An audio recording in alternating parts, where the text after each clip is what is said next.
여보세요. 안녕하세요.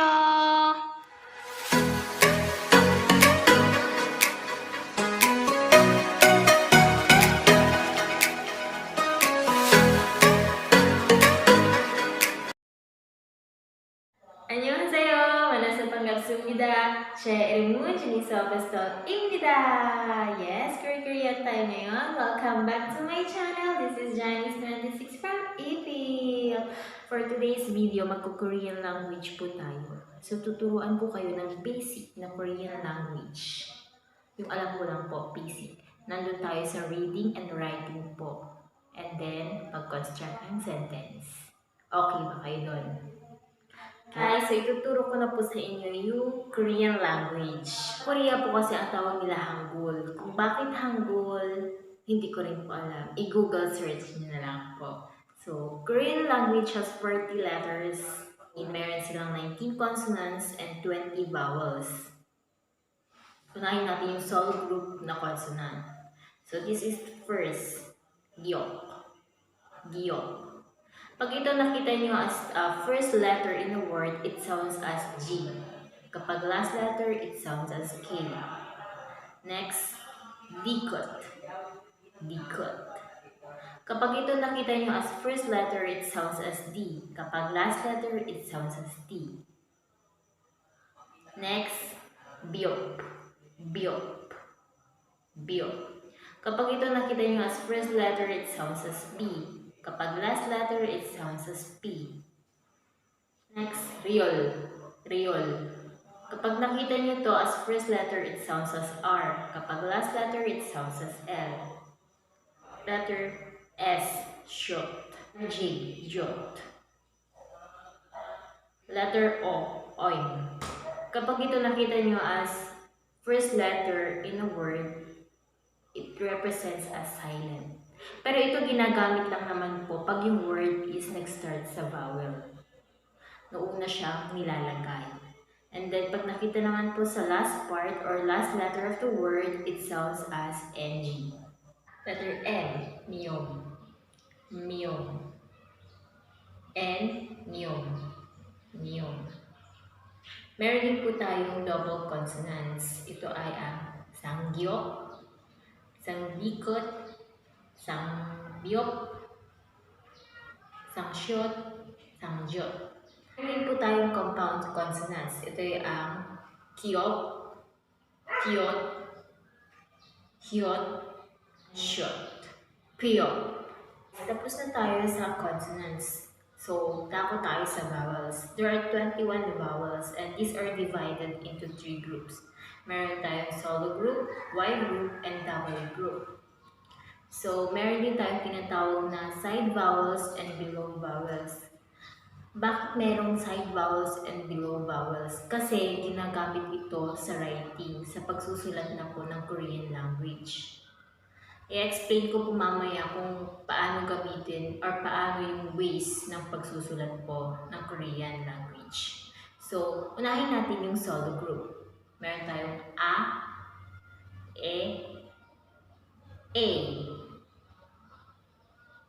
I, O, U, E, O. Sa Y group naman po, Ya, Ye, Ye, Yo, Yu, Yo. Sa W group naman po, Wa, We, O, We, Wi, Wo, Wi. These are the letters na ginagamit as side vowels.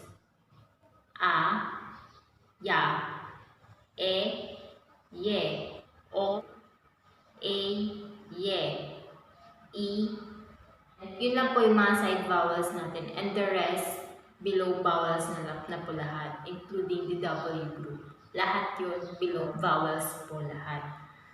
Including yung O, U, E, Yo, and U. So guys, ituturo ko din po sa inyo yung counting units po ng Korean. Okay, yung 1 to 10 po in Korean language.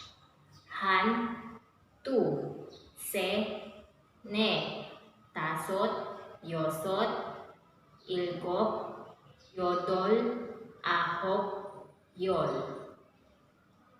So guys, kung marunong na po kayo ng reading and writing, madali na lang po sa inyo yung pag-construct ng sentence. Once na marunong na po kayo mag-construct ng sentence, gagaling na kayo sa pag-Korean language. Ang tip ko lang po, dapat marunong kayo or dapat i-memorize nyo yung mga vocabulary words po nila. So sa pag-construct ng sentence, hindi na po kayo mahihirapan.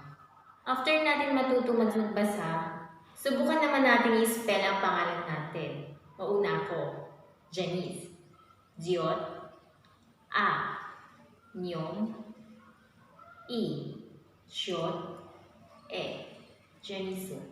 That's my name in Korean. How about yours? So guys, tapos na tayo sa reading. Dako tayo sa writing. Okay. In writing kasi, there are 5 forms or ways of writing nila. So, in Korean kasi ganito. Consonant, vowel, silang tinatawag na, yung in-explain ko po kanina, meron tayong side vowels and lying vowels or below vowels. So, number 1 is consonant and vowels. Magkatabi lang po ito. Consonant, vowels. 2. Consonant, vowels, pero yung vowels is below vowel. Below siya. Consonant and vowel, sa baba siya. Number 3. Consonant, vowel, and consonant. Pwede po siyang consonant, vowel, consonant, na side lahat, and then yung vowel is not below. Pwede rin consonant, vowel, consonant. Then, meron din po tayong consonant, vowel, and then consonant po sa below. Number 4 po yan. And then, meron din po tayong consonant, vowel, consonant, and consonant. Gets niyo po ba yung pag-explain ko? Maglalagay po ako dito ng sample for a further explanation. So, try na natin isulat yung pangalan natin in Korean. Sa akin po is consonant, vowel, Jiot, A. Consonant, vowel, Nyong, I. Consonant, vowel, Shot, I. Ayun yung name ko in Korean. And ganun din po siya isusulat. For further explanation, nag-tutorial pa ako ng Korean language. If you want to one-on-one tutorial with me, just PM me on Facebook, on my Facebook po. Okay. Ngayon kung marunong na kayo ng pagsusulat at pagbabasa po ng Korean language, tuturuan ko kayo ng basic, formal and informal greetings in Korean para pag napunta kayong Korea, at least alam niyo po ito. At saka sa mga adik about Korea, you must watch this video kasi may matututunan po kayo. So, let's start. Thank you. 감사합니다. 고맙습니다. 고마워요. Sorry, formal greeting. 미안합니다.